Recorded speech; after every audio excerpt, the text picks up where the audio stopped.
Hi folks, I'm Christopher Moraff, co-host of Narcotica. On July 27th, journalist Maia Szalavitz's long-awaited book on the history of harm reduction in the U.S. will hit American bookshelves. In April 2018, for the debut episode of Narcotica, I talked with Szalavitz about the shortcomings of the disease model of addiction for my segment, Rethinking Addiction. Here is the full interview on this Narcotica Flashback.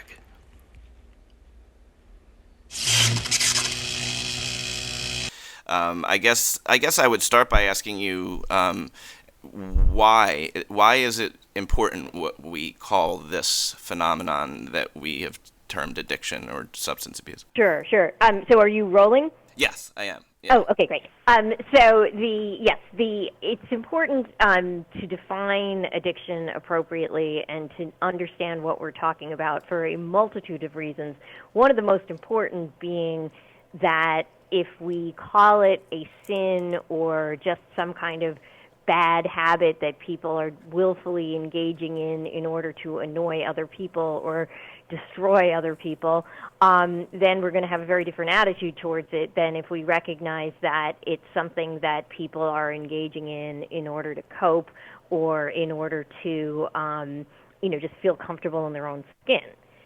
So I tend to look at addiction as a learning disorder, which I think helps sort of bridge the gap between this sort of hardcore disease concept and the, sort of idea that you are a willless zombie or just willfully choosing to be a jerk, basically.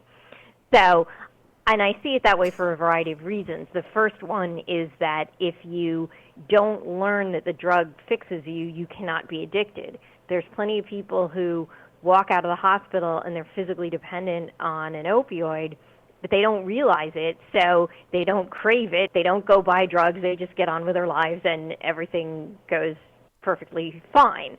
The problem is when you learn that a drug fixes you and repeatedly take it so that you end up compulsively taking it despite negative consequences.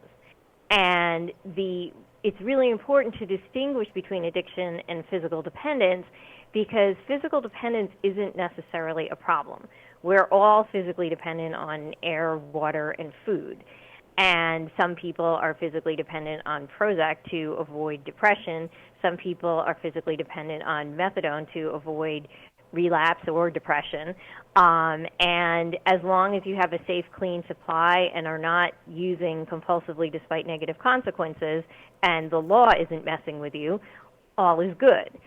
So, we need to sort of understand what addiction is in order to understand what drug problems we need to be concerned about. Obviously, overdose is killing people. That's something we need to be concerned about. We should also worry about people who are using in a way that is harmful to their families, to their wives, to their kids, to their job, to society in that sense. But if somebody's happily getting high and not hurting anybody, even themselves, I don't think we should care about that. And, it's been sort of a long battle to get the government to realize that the goal of drug policy should not be to reduce drug use, but to reduce drug-related harm. Yeah, I a couple of points. The one about the knowing what fixes you. I mean, when people would describe withdrawal as the flu, or when in my days of kind of relapse and clean time, and people would say, well, can't you just, it's like everybody gets sick, but it's not being sick, it's knowing what can make you well. That's really the part that's that hooks you on it, right? It's like, imagine if you had the flu and you could be better in a second. Most people just ride it out. But I think it's more than that. I think it's also like one of the reasons I see addiction as a learning issue is that it really, what happens is you fall in love with a drug. And imagine being dumped by the person that you think is, your future. And the only person that makes you feel safe and understood and comfortable and okay.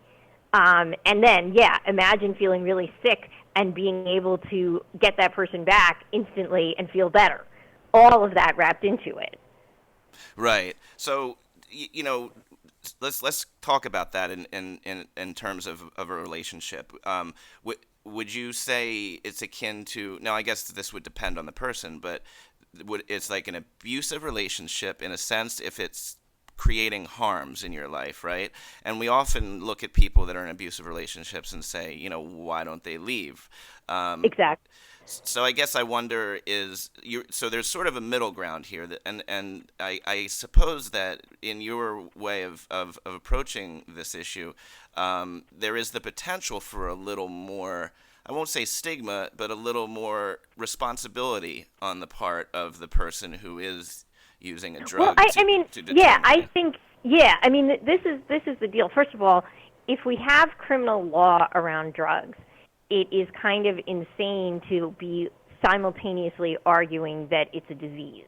One of the things that really drives me nuts is that, like, we say addiction's a disease and then we lock you up for it, or we give you treatment that basically consists of surrendering to God and praying.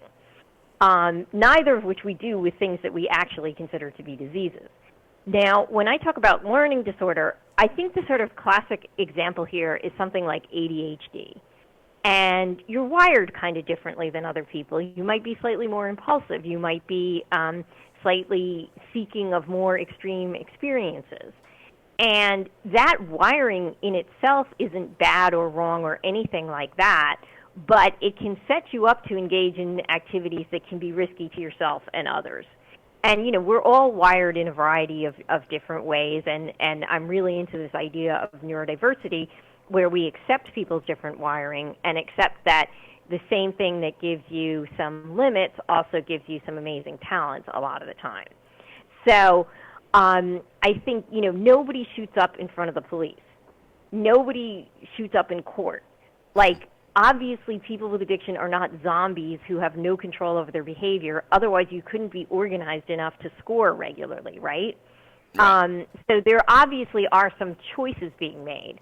But it's the same kind of choice that's being made when you are a mom who thinks your kid is threatened, or when you are somebody who thinks that your spouse is threatened. So it's like the choice is constrained. Your priorities are reorganized, but it doesn't mean that you have no choice either. And so I think that actually more accurately captures the lived experience of addiction than this idea that you have no choice whatsoever and you're a total zombie, because people just don't behave like that.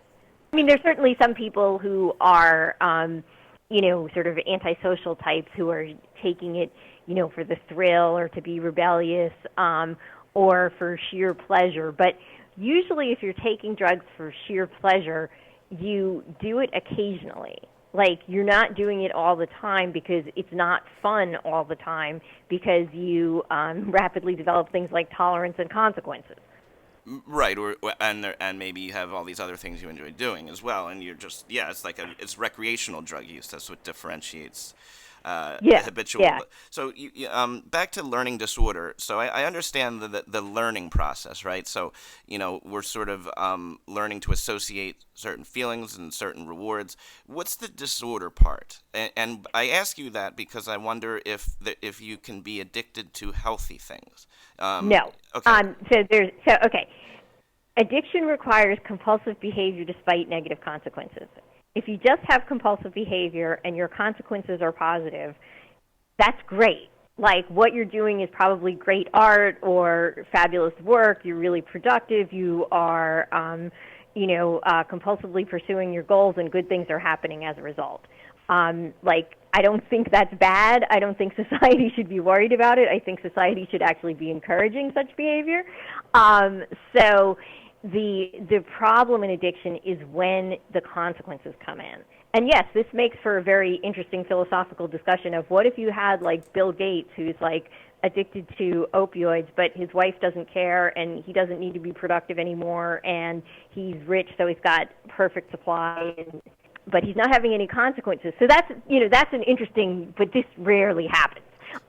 Right. I mean, it's a I mean, there's doctors, I think, that probably spent their entire lives on morphine, and things like Well, that. the guy who invented the mastectomy, and who also invented modern sterile surgical technique, William Stewart Halsted, was addicted to, I think it was opium or morphine his entire career. These days, of course, he would be struck off and would not be able to be a doctor. But back then, he was, really saved zillions of lives with his techniques, and some of which are still used. So, yeah. And it's worth noting he might not have been as productive and as confident in everything that he needed to be had he not been self-medicating in that way, which I think a lot of people would find scandalous to say. But yes, although, I think it is clear from some of his life story that he was messing up in certain ways at certain points. But yeah, this is where it gets complicated, and obviously there's an element of subjectivity and culture and all kinds of stuff that will come in with this, because basically if you make something illegal, you're going to create negative consequences around that are nothing to do with the substance and everything to do with the law. So, but I think, when you, if you say are using that, ability to persist despite rejection, that, addicted people have to be able to have in order to get up every day and score. If you're using that, for your writing career or for your academic work or for making sure your family is fed, and that's all good. And I just think the idea of a positive addiction kind of makes it into a ludicrous concept. So, how do you feel about is there an addictive personality? How do you feel about cross addiction? So there is no addictive personality, because impulsivity can increase your risk for addiction, and compulsivity can increase your risk for addiction, and those are sort of opposites, even though some people can both have them at in alternating ways. But if you think about it, the person at risk of addiction might be this scared little guy who is absolutely terrified to do anything and is just overwhelmed by anxiety. Or it could also be the extremely courageous, bold guy who's scared of nothing and needs intensity. Those people are not the same person. Right. And so, so to say there's an addictive personality is to, sort of miss that important distinction. Now, is it the case that people who engage in some sort of compulsive behavior in order to escape are more prone to do that with another kind of thing? Yes, that is definitely true. But again, it's not the case that everybody who, say has a heroin addiction also cannot handle alcohol, or also cannot handle marijuana, or can't handle gambling or whatever. So it is a very complex thing, which is why I just tend to reject the term addictive personality and just talk about, the sort of drive that makes you persist despite consequences, and whether you can put that to positive or negative use. Yeah, and that was really my first, before I even knew any of this stuff, that was my first, reaction to the rooms of NA and AA, was the idea that, I knew I wasn't an alcoholic. To this day, I don't have an impulsive or compulsive relationship with alcohol, and I can drink. I know where my boundaries are. You know what I mean? Right. And yes. Well, a lot of it depends on what you like. Some people just don't like overeating or overdrinking. Right. Other people, it's enormously satisfying. So, this is why it's not this black and white thing, where people say, oh, it's a chronic progressive disease and, everyone is cross-addicted to everything and you can never do anything safely again. This is why I think the learning concept makes a lot of sense, because, there are some people that outgrow ADHD. Other people do not. It's a matter of brain wiring. A lot of people develop ways of coping with ADHD or autistic traits that make it look from the outside like they don't have the issue anymore, although from the inside they're still doing a lot of coping. But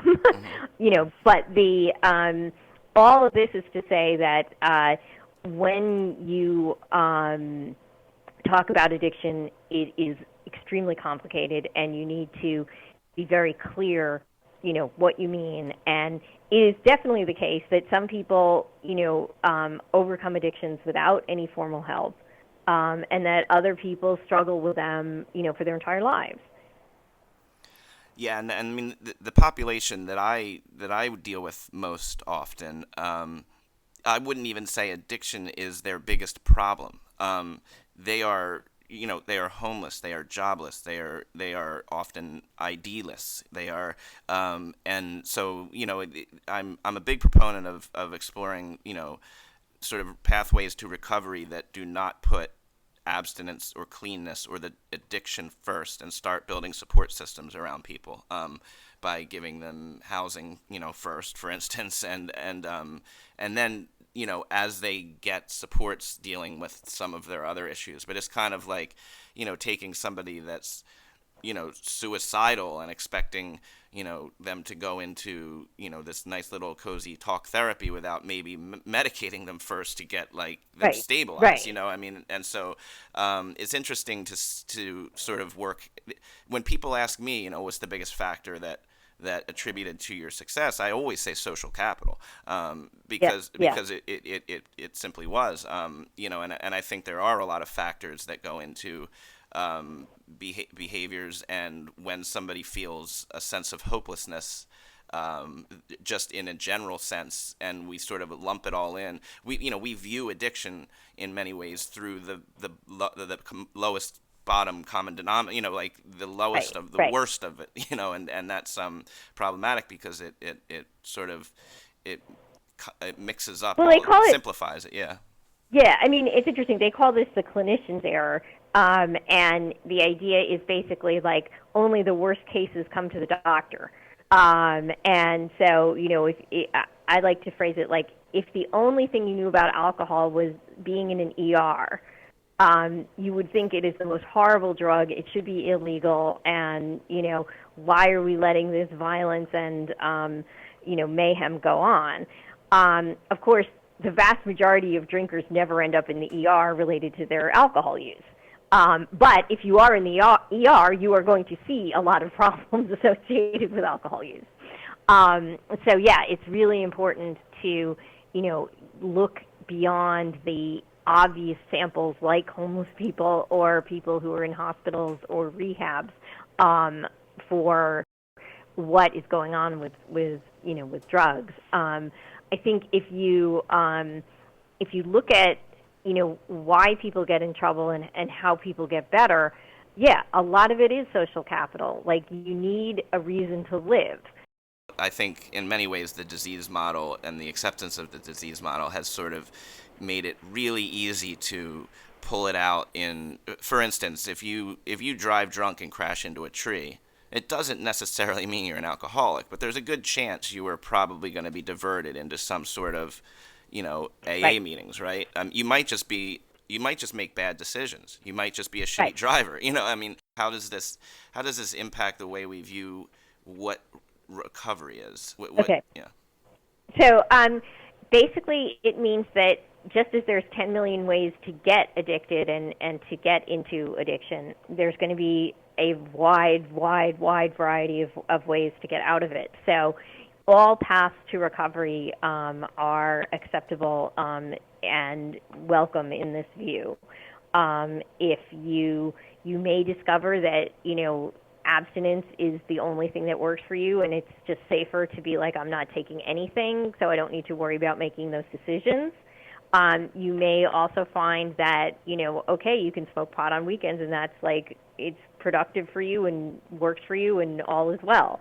You probably, oftentimes people find that moderating their substance of choice is very, very difficult. But, some people do manage that. And to me, the way you define recovery is, have you got your life back? Are you, as Freud put it, like able to like love and work? And as long as that's the case, I don't care what substances are in your body. I care, is your life good, or is your life as good as it can be given the conditions that exist? I guess the last thing I'd ask you is, just more of a personal question, dealing with people on a daily basis, and I frequently, since doing this topic, have asked people, do you have a disease? And the answer is invariably yes. But is it even important to sort of delicately change the conversation with people in most need, or is this something that is, I guess? So I think this. I think if the idea of disease works for you, go for it. If it's not limiting you, if it's not self-stigmatizing you, if you feel like actually, when I first got in recovery, I embraced the disease idea because I was so filled with self-hatred, and I just thought I had messed up everything, and that I was a terrible, terrible person, and that everything possibly bad was wrong with me. And so, oh, you have a disease, okay, it's not your fault. That was enormously liberating. If disease works for you and you are, using it in a positive way for yourself, that's great and fine. And if it works to get your insurance to cover it, that's also fine. Do we want to call it that in the sense that it's like a disease like cancer? Well, it doesn't really work that way. And then you get, especially, first of all, I think medicalizing it is very helpful in a lot of ways and hurtful in other ways. So if you're going to use a cancer analogy, it can be useful in some instances to say, well, if somebody told me to get on my knees and start meeting with other people to treat my cancer, I'd be like, oops, this is a quack. I got to go somewhere else. So it's useful to see where we see it as medical and where we don't see it as medical. And in terms of if you are giving me a binary choice between disease and sin, I'm going to go with disease. Well, I've taken up enough of your time, but it was good to catch up, and I'll look forward to seeing you next month. Okay, great. All right, we'll talk soon. Take care. Bye, Maia. Okay, bye now. That was journalist Maia Szalavitz appearing on episode 1 of Narcotica, the full interview. Narcotica is produced by Zachary Siegel, Troy Farah, and me, Christopher Moraff. Narcotica TV is a production of Moraff Reports and Narco Media.